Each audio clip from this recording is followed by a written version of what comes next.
Hello po sa inyong lahat mga ka-crypto. Ako po si Pinoy Crypto Trader at sa video na ito ay atin pong pag-uusapan ang tungkol sa balitang ito kung saan ay meron daw pong isang market analyst kung saan ay nakita niya si XRP na magrarally daw po ito sa presyong $10 or $50. At yung kanyang naging basihan po rito ay dahil sa tatlong 3 historic candle formation. Ayan. Bago po tayo magpatuloy ay nais ko lamang po munang bigyang linaw ang aking disclaimer kung saan ang nilalaman po ng video na ito ay hindi po ito isang financial advice. For education and information purposes lamang po ang layunin nito. Maliban po dito ay nais ko na rin pong magbigay babala na wala pong kahit anumang group chat ang Pinoy Crypto Trader. Yan, sabi po dito, si prominent chartist Egrag has set two targets of $10 and $50 for XRP depending on the asset's trajectory from here, following the formation of a historic 3 green candle structure. Kaya ayan, meron na naman po siyang nakita na pattern dito. Si Ginoong Egrag, siya po talaga ay isang masasabi kong magaling na technical analyst, kaya siya po ang paboritong kinukuha ng mga news outlets. Yan, kinukuha po nila at kino-content po nila yung kanyang analysis, technical analysis. At ayan, ang taas ng kanyang target dito. Pwedeng $10 daw at saka $50 ang pwedeng akyatin ni XRP, at ang magdudulot po nito ay dahil sa formation ng tatlong candlestick, 3 green candlestick. In his analysis, Egrag emphasized the importance of candle formations in evaluating the direction of an asset. Totoo po yan. Matagal pong ginagamit yung candle formations at napaka-effective po nito. Kaya kung magaling ka pong magbasa ng mga candle formations ay makakatulong talaga ito sa pagte-technical analysis.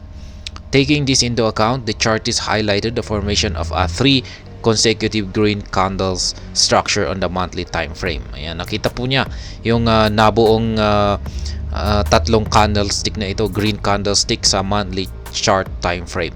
According to him, this structure is pivotal as it has only appeared 2 times in the XRP's entire history.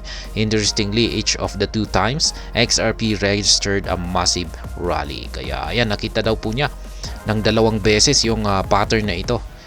At yung 2 beses na ito ay nung lumabas yung pattern na ito, yung candlestick pattern na ito or formation na ito, ay nagkaroon ng massive rally si XRP. Kaya ayan, sa pangatlong lumabas ito ay posibleng ganito na rin, magkakaroon ng massive rally si XRP. Historical context.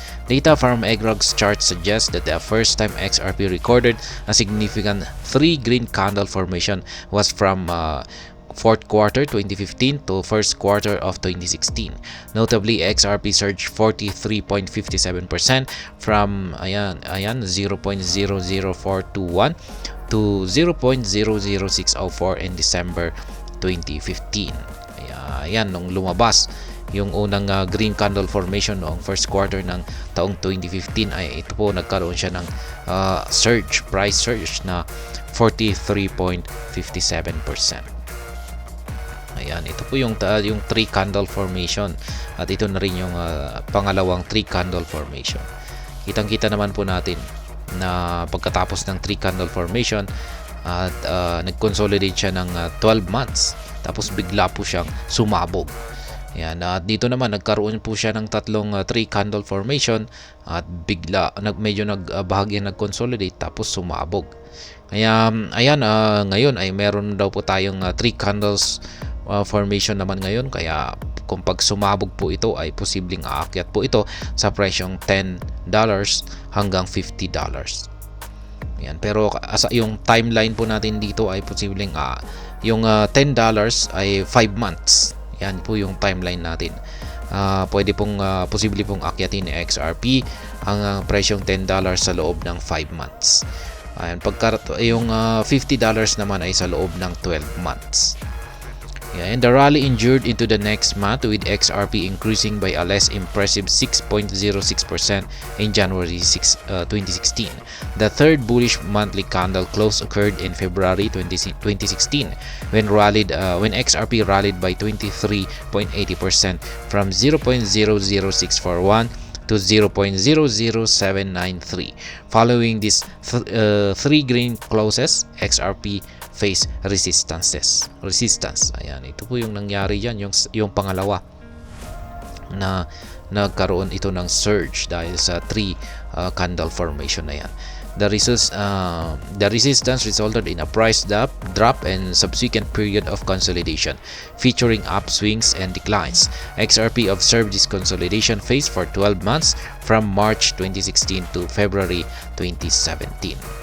Ayan po yung kanyang consolidation. Ang haba ng consolidation nito bago po ulit lumabas yung bagong tatlong candlestick natin dyan. What came after the consolidation was a massive price surge leading to an 8,000% increase in XRP's price from March 2017 to May 2017. Interestingly, this 8,000 increase also resulted in another formation of 3 consecutive bullish monthly candles. Kaya ayan, ito po yan mga yung nangyari po dito.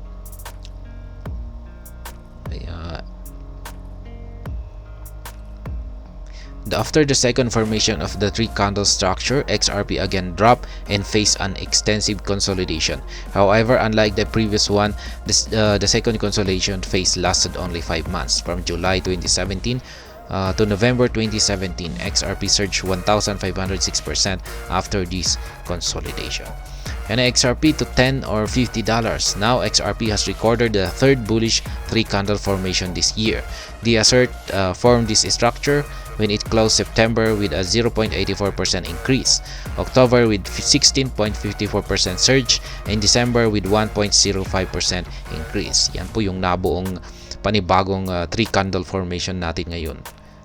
Ayan, lumabas na po, kaya posible kaya na sasabog talaga ito tulad ng mga nangyari dito sa previous three candlestick formations natin.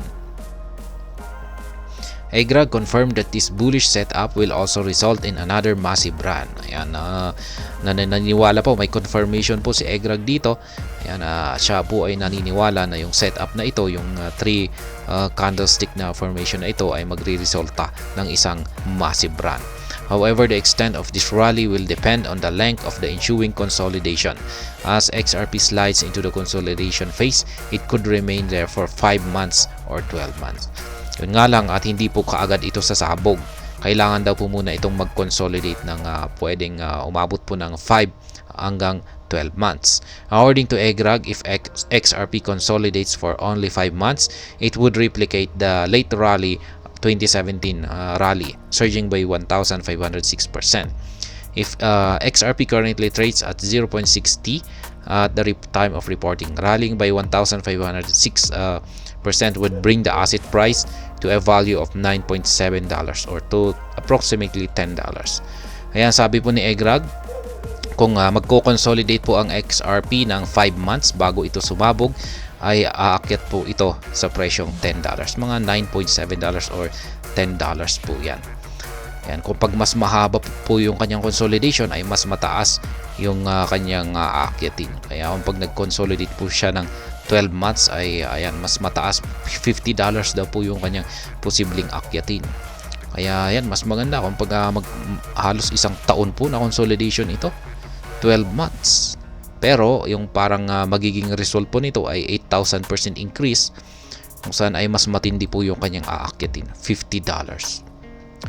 Pero ayan, mga projections lamang po yan ni Ginoong EGRAG, isa pong kilalang chartist or technical analyst, kung saan ay maaring hindi po ito magkatotoo. Kaya ayan, kaya po tinawag na prediction lamang yan. Pero ayan, ang ganda po ng kanyang prediction. Kung sakaling magkatotoo ito na mas kaakyatin niya yung $10 ay okay na po yan. Pag sumabog ito at umakyat ng maski $10 lang ay marami po talaga ang kikita rito. Pero syempre, mas maganda talaga kung pag 50. Pero yun nga lang at kailangan ng mag-consolidate daw muna si XRP 5 months. Okay po siguro yung 5 months. Kasi maiksing timeline lamang po yung 5 months. Pero yung 12 months ay isang taon na po yan. Kaya ayan, $10 to $50 ayon daw kay Egrag. At ayan, hanggang dito na lamang po tayo sa video na ito. Sana po ay inyong nagustuhan ang aking paliwanag dito. Kung inyo po itong nagustuhan, pakiclick lamang po ang like button nito. Para naman po sa mga bago lamang dito, kayo po ay aking inaanyayahan para mag-subscribe. Pakiclick na rin po ang bell icon nito dahil ito po ang siyang magsisilbing notification nito sa mga bago kong videos na aking pong ina-upload sa aking YouTube channel na ito. Marami pong salamat sa panonood. Ingat po tayo lagi at God bless po sa ating lahat.